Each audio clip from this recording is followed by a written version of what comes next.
Bonjour, je suis Clara Lamache du cabinet Hector Advisory et bienvenue à l'Entreprise Curieuse, le podcast qui apporte des illustrations concrètes de la curiosité en entreprise. Aujourd'hui, j'ai l'immense plaisir de parler avec Anaïg Antoine Miermont. Anaïg travaille depuis 5 ans pour les Principes pour l'investissement responsable, un réseau d'investisseurs soutenu par les Nations Unies où elle occupe le poste de responsable France et où elle est en charge des relations avec les investisseurs et l'ensemble des parties prenantes. Auparavant, elle travaillait comme chef de projet RSE dans 2 entreprises différentes où elle se spécialisait dans les impacts environnementaux et l'accessibilité des services numériques et des jeux vidéo. Elle a commencé sa carrière en tant qu'analyste investissement socialement responsable pour un gestionnaire d'actifs français, après des études en sciences politiques et finances d'entreprise. Bonjour Anaïg. Bonjour Clara. Je suis vraiment ravie de pouvoir faire ce podcast avec vous aujourd'hui. Et on a l'habitude de commencer par cette question. Qu'est-ce que la curiosité évoque pour vous ? Alors c'est vrai que c'est un très joli mot. Et quand j'ai réfléchi à ce que ça évoquait pour moi, je me suis dit que ça évoquait l'ouverture au monde, toutes les thématiques qui le constituent, aux sujets qui émergent aussi. Pour moi, ça veut dire aussi, la curiosité, c'est être ouverte aux autres, aux personnes qui sont différentes de moi et à l'altérité, d'une certaine manière. Et ça veut dire aussi être capable de se remettre en question, d'être assez flexible, de vouloir progresser dans la compréhension des enjeux du monde ou des autres personnes. Et c'est une volonté d'apprendre aussi en permanence. Donc pour moi, être curieuse, ça veut dire lire beaucoup, me nourrir intellectuellement et ne pas me reposer sur mes acquis, quoi. Sans cesse me remettre en question et essayer de progresser. Merci. Et finalement, comment cette curiosité se matérialise-t-elle au sein des PRI, donc les Principes pour l'investissement responsable ? Peut-être d'abord, je vais revenir un peu sur ce que sont les PRI. Donc, c'est une association à but non lucratif qui travaille sur la finance durable et comment intégrer les critères environnementaux, sociaux et de gouvernance dans les décisions d'investissement, donc par les investisseurs, notamment institutionnels.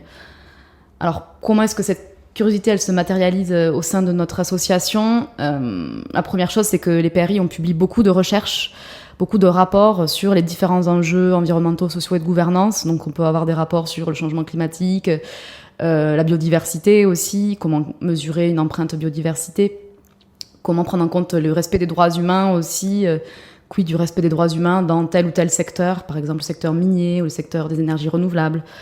Ou des enjeux aussi liés à la gouvernance, donc tout ce qui est rémunération des dirigeants, pouvoir du conseil d'administration par rapport au comité exécutif, etc. Donc tous ces enjeux ESG, ce sont des enjeux qui sont assez récents au final, qui ont émergé il y a une quinzaine d'années, on va dire, et donc qui sont tout le temps en train d'évoluer. Et donc nos équipes, elles sont sans cesse obligées de se tenir au courant en fait de ce qui émerge, et donc pour pouvoir publier les ressources qui soient les plus adaptées et pertinentes pour nos investisseurs. Une autre manière, selon moi, et comment la curiosité elle se manifeste au sein des PRI, c'est dans mon travail au quotidien, moi je suis en lien avec des personnes qui viennent vraiment un peu de tous les milieux et de toutes les formations possibles. Je peux travailler à la fois avec des directeurs d'investissement, donc avec un parcours très financier. Je peux travailler avec des spécialistes des enjeux environnementaux et sociaux de gouvernance. Et je peux être amenée aussi à rencontrer des personnes qui représentent des ONG, donc d'autres associations, ou bien même les pouvoirs publics. Et du coup, j'ai la chance dans mon travail d'avoir accès à toutes ces personnes très différentes. C'est extrêmement riche pour moi. Et ça me permet aussi d'être en lien avec des personnes qui ont des convictions parfois aussi assez différentes, mais souvent assez fortes quand même. Des personnes qui se battent pour faire que le monde soit meilleur. Et ouais, ça m'apprend beaucoup. Et enfin, la dernière chose, et à travers laquelle la curiosité se matérialise, je dirais, c'est que les PRI, on est une association internationale. Le siège est basé à Londres, mais j'ai des collègues qui sont partout dans le monde, qui peuvent être à la fois à Tokyo, au Brésil, en Australie, en Afrique du Sud, en Colombie. Et ça me permet d'avoir suffisamment de curiosité pour avoir une approche qui est un peu moins européocentrée, je dirais. On est sans cesse en permanence en train de se remettre en question en se disant peut-être que là, ce qu'on va développer est trop centré sur le monde soit européen ou soit anglo-saxon. Comment prendre en compte aussi les pays émergents qui n'ont pas du tout les mêmes problématiques à gérer et qui ne sont pas du tout au même niveau en termes de réglementation sur les enjeux de développement durable, de finances durables. Donc ça nous permet aussi d'avoir une approche, cette approche internationale, ouais, c'est extrêmement riche et on apprend beaucoup à travers ces rencontres avec tous ces collègues qui viennent de partout. La curiosité que vous évoquez, elle retrace bien, je trouve, votre parcours et notamment la diversité de votre parcours. Vous avez un profil orienté RSE et pourtant vous avez travaillé sur énormément de sujets, que ce soit la stratégie, l'investissement responsable, le numérique, etc. Et donc finalement, qu'est-ce qui vous a conduit vers cette trajectoire ? Merci pour cette question. Quand j'ai commencé à réfléchir à ce que je voulais faire de ma vie, je pense que le fil rouge, ça a toujours été d'essayer d'avoir un impact sur le monde pour le rendre meilleur, bon, en toute humilité. Mais à l'époque, quand j'ai commencé à faire mes études, c'est vrai qu'on parlait très très peu de responsabilité sociétale des entreprises ou encore moins de finances durables.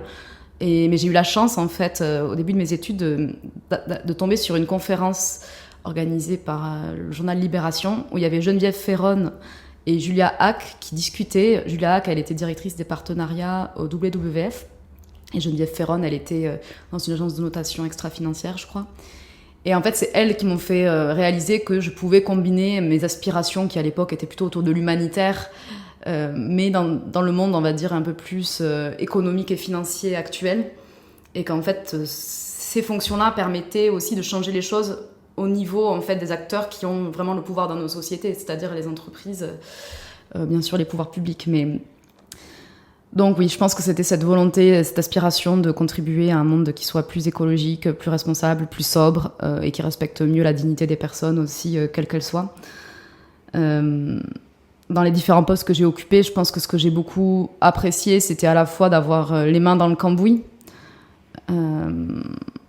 par exemple en gérant des projets autour de l'éco-conception d'un site web. Comment développer un site web à l'époque, c'était il y a quasiment 10 ans, qui respecte des critères écologiques. Ça, pareil, on débarquait totalement et il n'y avait que quelques experts, notamment Frédéric Bordage, qui abordaient déjà cette question-là, mais on défrichait vraiment des terrains. Et donc ça aussi, être en permanence en train de défricher des sujets où il n'y a pas vraiment de notice, en fait, et où on doit en permanence se réinterroger, essayer de l'appliquer à nos contextes. Donc ça, j'ai aimé avoir les mains dans le cambouis aussi, ou quand j'ai travaillé sur l'accessibilité des jeux vidéo aux personnes en situation de handicap, par exemple. C'était vraiment passionnant, parce que le jeu vidéo, on a des impacts sur des millions de personnes. Il y a vraiment des millions de personnes qui jouent.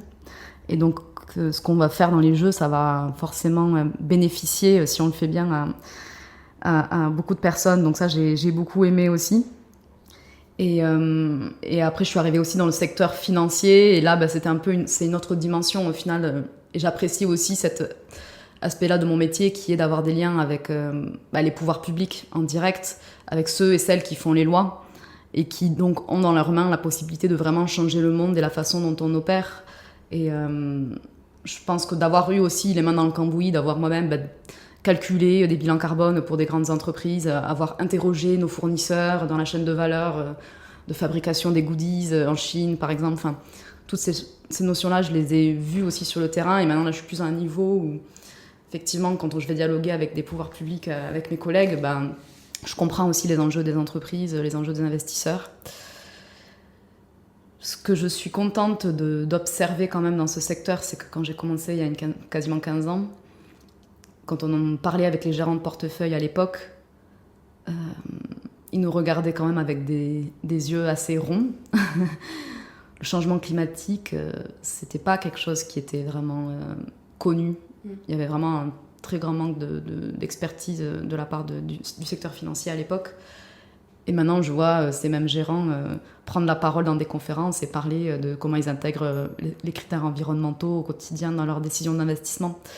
Donc je sens que voilà, le monde est quand même en train de changer et qu'on progresse dans la bonne direction, même si ça va pas assez vite quand même pour être à la hauteur des enjeux, mais on s'y attelle. Les challenges sont encore nombreux et les marches assez hautes. Peut-être avant de revenir sur les enjeux de votre activité, est-ce que vous pourriez expliciter ce qu'est un investissement responsable ?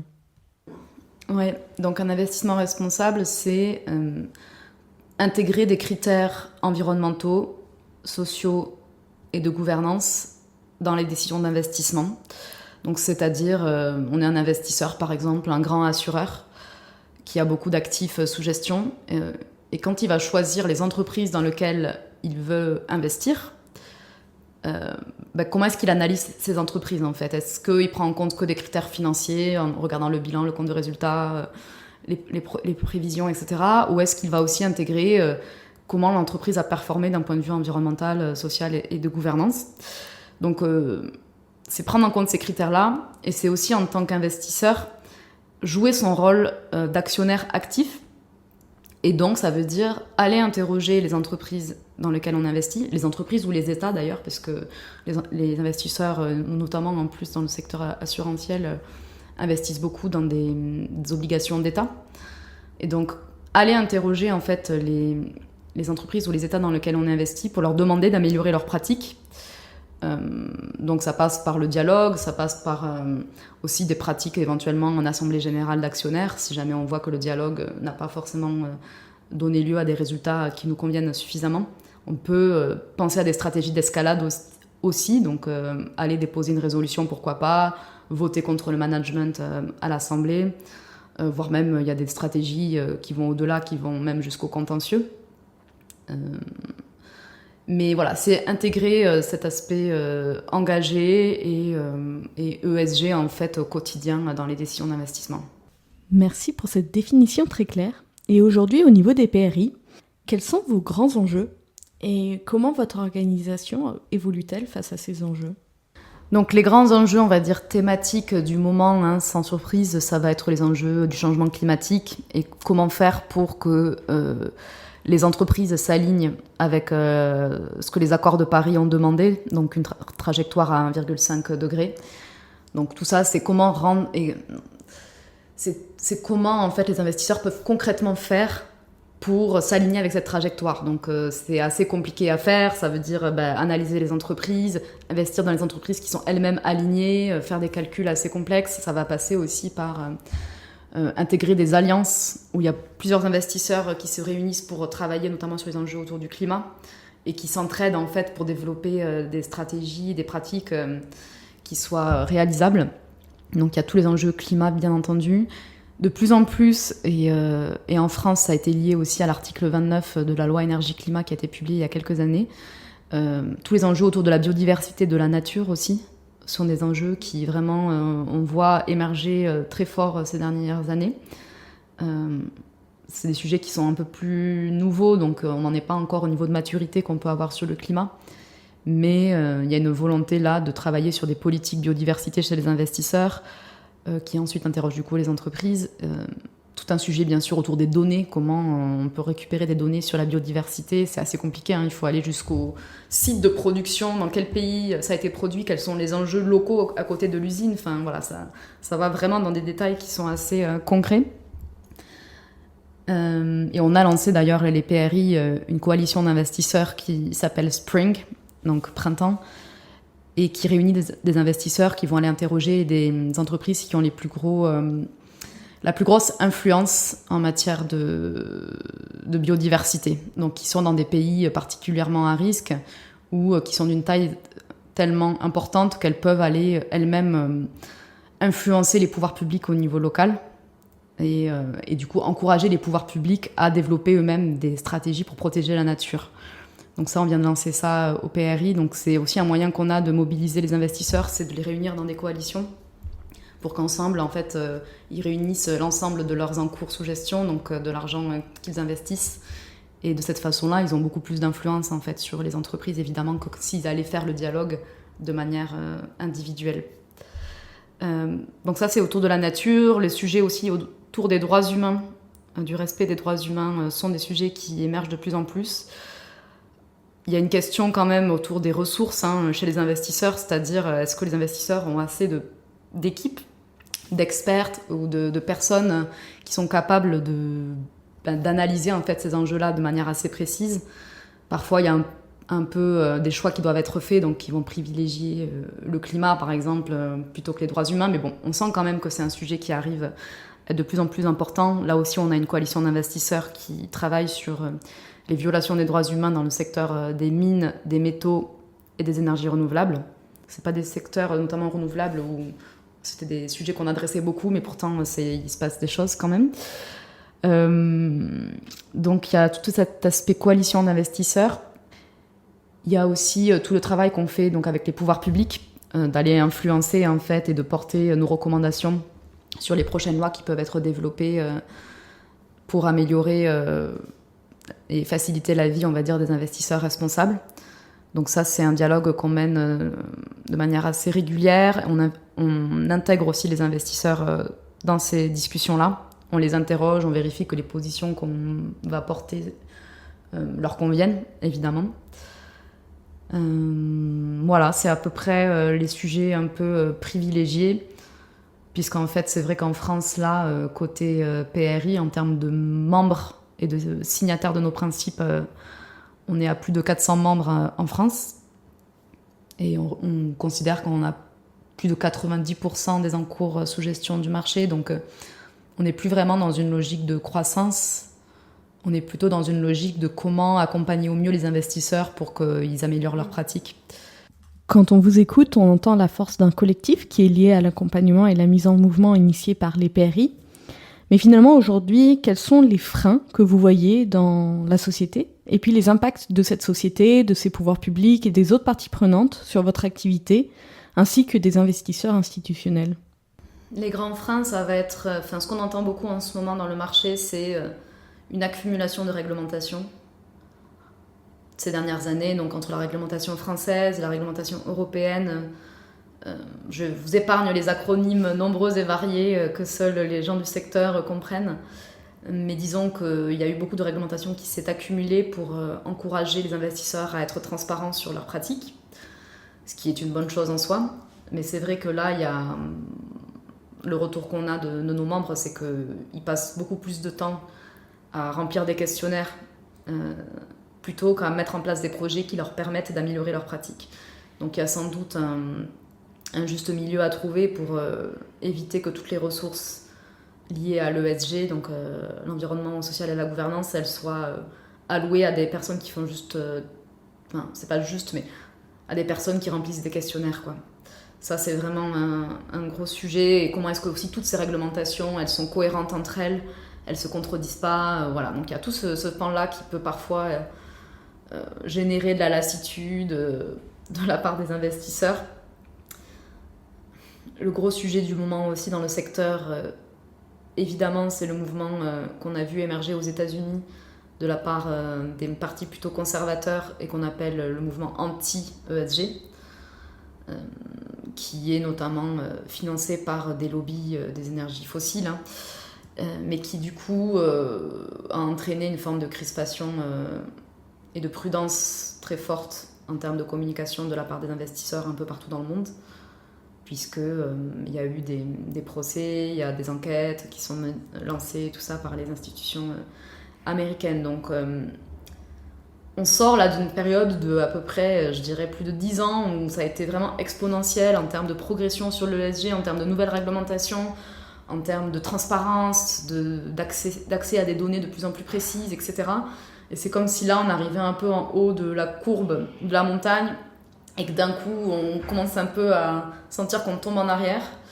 Donc j'espère et je souhaite que notre secteur reste vigilant à rester quand même en haut de la courbe et de la montagne parce qu'on a beaucoup encore de challenges qui nous attendent et c'est pas le moment de baisser les bras et de revenir en arrière sur ce qui a été acquis ces dernières années.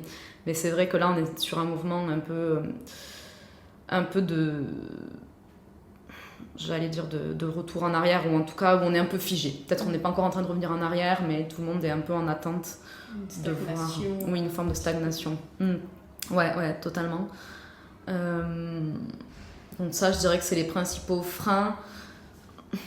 En revanche, ce qui a quand même fait progresser le secteur, et je trouve que c'est important que ces parties prenantes-là restent mobilisées, c'est tout le travail quand même de la société civile, notamment de certaines ONG comme Reclaim Finance, par exemple en France, qui sont des sortes de vigies en fait, du secteur, qui regardent de manière assez précise les pratiques des investisseurs, leur communication, ou celles même pas que des investisseurs, mais aussi des instances de l'ONU comme nous. On est aussi, bien sûr, on fait partie de cet écosystème-là, donc c'est important aussi qui veille à tout ce qui est publié par nos organisations. Et je trouve que ce sont des organisations qui ont fait vraiment progresser beaucoup le secteur, avec beaucoup d'exigences et parfois beaucoup d'énergie.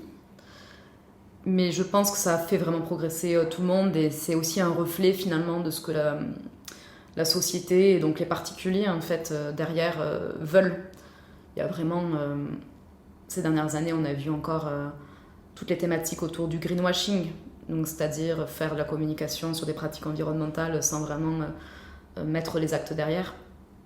Ça, on a vu à quel point c'était des sujets qui pouvaient ne plus être possibles en fait, pour les particuliers qui refusent ce genre de pratiques. Donc je pense que les ONG sont aussi le reflet finalement de ce que la société veut, c'est-à-dire plus de cohérence, plus de transparence et plus aussi d'impact en fait. Parce qu'au final, en dehors de la transparence des pratiques, ce dont on a besoin, c'est être sûr que les pratiques environnementales, sociales et de gouvernance qui sont mises en place par les investisseurs, qui sont mises en place par les entreprises, elles aient vraiment un impact dans le monde et qu'elles changent vraiment quelque chose.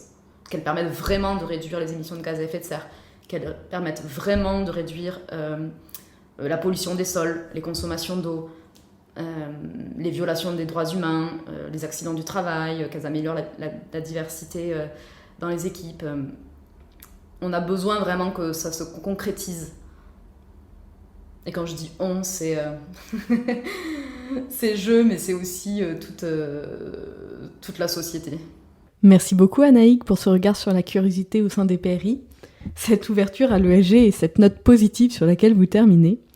Et d'ailleurs, avant de terminer ce podcast, auriez-vous une suggestion de quelqu'un que vous aimeriez écouter et qui met à l'honneur cette curiosité ?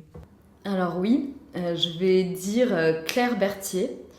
Elle est directrice générale d'une société de gestion qui s'appelle Trust Team. Et c'est une personne qui est extrêmement ouverte sur les autres, qui fait vraiment progresser son secteur, donc le secteur financier, qui a été très engagée dans des coalitions d'investisseurs comme Climate Action 100+, une grande coalition sur l'engagement autour des enjeux climatiques, et qui a cette capacité aussi à faire du lien entre les personnes que je trouve très inspirant. Donc je vous conseillerais d'inviter Claire. D'accord, c'est bien noté. Merci Anaïg pour cette participation au podcast. Merci.